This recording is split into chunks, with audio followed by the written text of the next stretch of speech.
Hemos visto ya cómo las palabras se unen para formar oraciones. También cómo las oraciones se vinculan entre sí para formar un párrafo. Veamos ahora cómo los párrafos conforman un texto. Vamos a hablar entonces de la estructura. Vamos a hablar también de cómo esa estructura implica que los párrafos estén vinculados entre sí por medio del significado y por medio de palabras, frases o de otros elementos. Vamos también a describir cada uno de esos elementos y cómo podemos nosotros armar un texto hilando párrafos sin que se pierda en ningún momento la coherencia.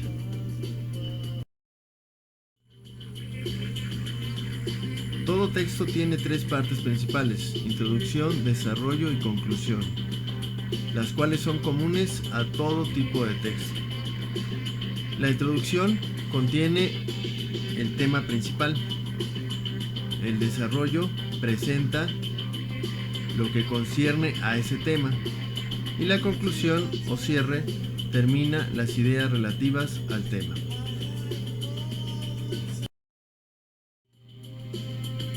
Cada una de esas partes se conforma de una idea.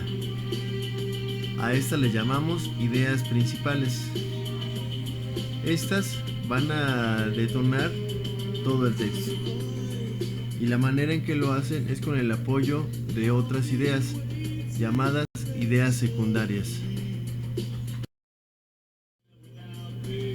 Localizar esas ideas principales y esas ideas secundarias va a ser fundamental para ese taller en cuanto a poder determinar cómo se estructura un texto y cómo se mantiene la coherencia y la cohesión. Identificar la idea principal es relativamente fácil. Solo hay que seguir 3 pasos. El primero consiste en localizar al protagonista del párrafo, es decir, quién es el sujeto o persona, animal o cosa que está realizando la acción principal. El segundo paso consiste en determinar precisamente esa acción principal, es decir, saber qué hizo, qué está haciendo o qué va a realizar ese protagonista del párrafo. El tercer paso es determinar a quién o a quiénes afecta esa acción. En el ejemplo, el protagonista del párrafo son las investigaciones. El verbo principal es han identificado y los afectados por esa acción son los factores y algunos escolares, porque responden a las preguntas: ¿a qué han identificado esas investigaciones? La respuesta es los factores. ¿Y en dónde han identificado esas investigaciones los factores? La respuesta es en algunos escolares.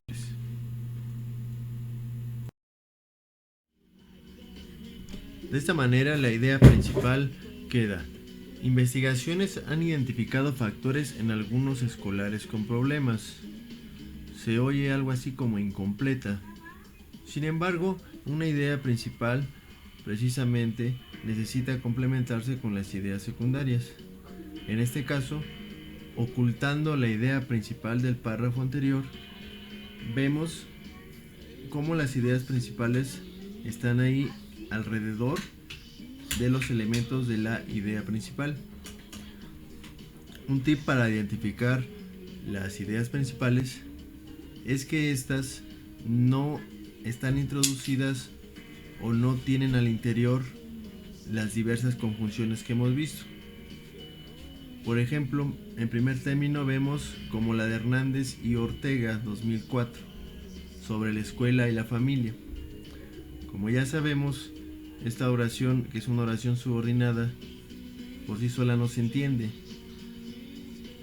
Necesita de la idea principal o de parte de la idea principal para poderse entender, como en este caso investigaciones. Otro ejemplo es ese que, donde dice que están presentes, o donde dice con problemas al interior de las escuelas y que están afectando su función educativa y social. Todas estas palabras, estas oraciones subordinadas, rodean la idea principal y la complementan. Es lo que ya hemos visto que se llaman ideas secundarias.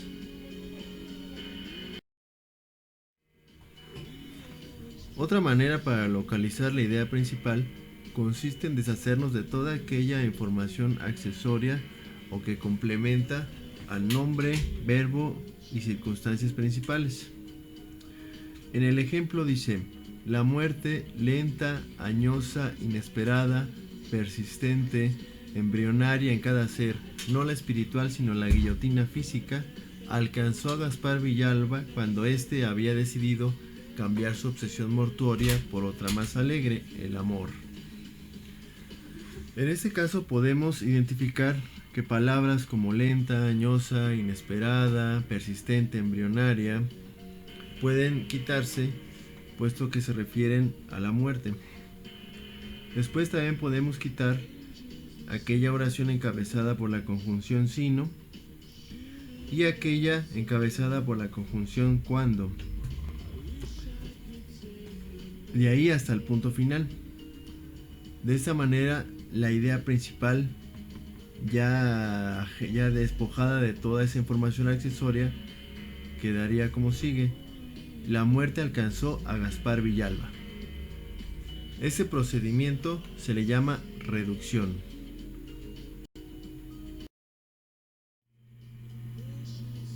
Ahora que sabemos cómo identificar una idea principal en el párrafo, veamos a continuación cómo se agrupan las ideas secundarias para complementar a la idea principal.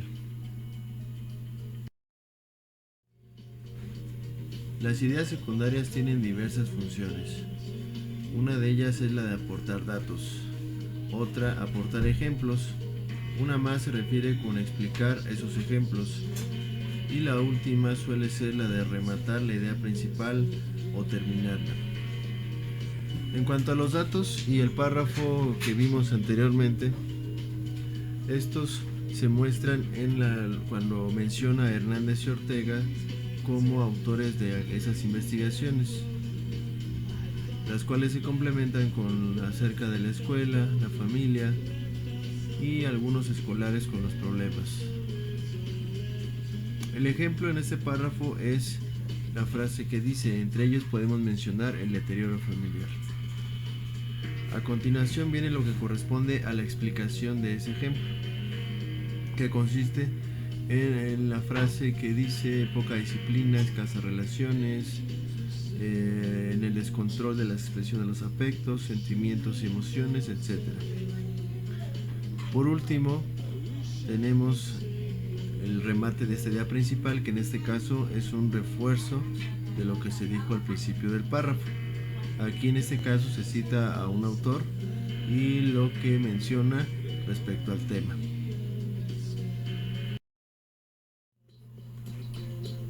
Identificar las ideas secundarias puede ser algo fácil, pero también tenemos que saber cómo producirlas.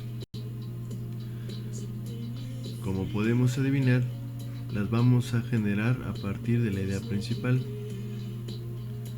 Vamos a proceder de la siguiente forma. Vamos a tomar el nombre, es decir, el sujeto. En el ejemplo, la idea principal es: las ciudades tienen satélites.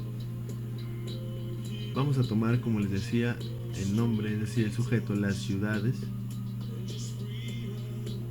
Y vamos primero a poner algo de las ciudades, en este caso, las ciudades concentradoras. Después vamos a tomar el verbo tienen y vamos a añadir sus poblaciones.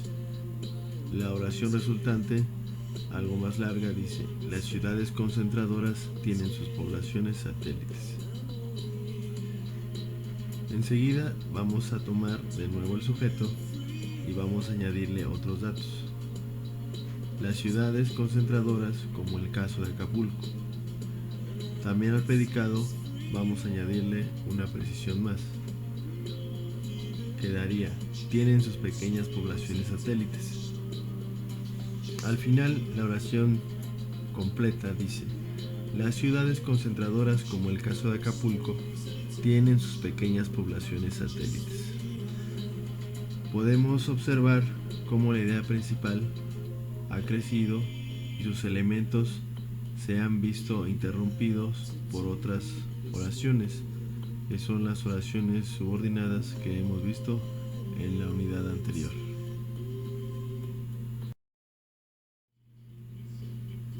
Vamos a hacer lo mismo con la idea principal: la noche llegó sola. Vamos a tomar el primer elemento, la noche, y vamos a añadirle algunas características. Quedaría así: la noche, con su túnica de silencio agujerada por el grito lunar, llegó sola. Vamos a tomar ahora el segundo elemento de la idea principal y vamos a añadirle: llegó sola, con su cuerpo de mujer, ombligo de luna, muslos de hojarasca, dedos de nardo y cabellos de caricia. La oración completa, ya con las añadiduras que hemos visto, quedaría: la noche, con su túnica de silencio agujerada por el grito lunar, llegó sola, con su cuerpo de mujer, ombligo de luna, muslos de hojarasca, dedos de nardo y cabellos de caricia. Podemos observar nuevamente cómo la idea principal ha quedado distribuida en este breve párrafo, interrumpida a sus dos elementos, el sujeto predicado, por otras oraciones, o bien complementada, si lo queremos ver así, complementado el sujeto y el predicado con una serie de enunciados. A esto le llamamos ideas secundarias. Las ideas principales y las ideas secundarias forman parte de la estructura de un texto. En el Politécnico se producen infinidad de textos, desde carteles, investigaciones, hasta oficios, circulares o reportes. Para conformar el texto de manera adecuada con esas ideas principales y esas ideas secundarias, es necesario recurrir a varias estrategias que mantienen la unidad de los párrafos. A continuación veremos cómo lograr esa unidad textual.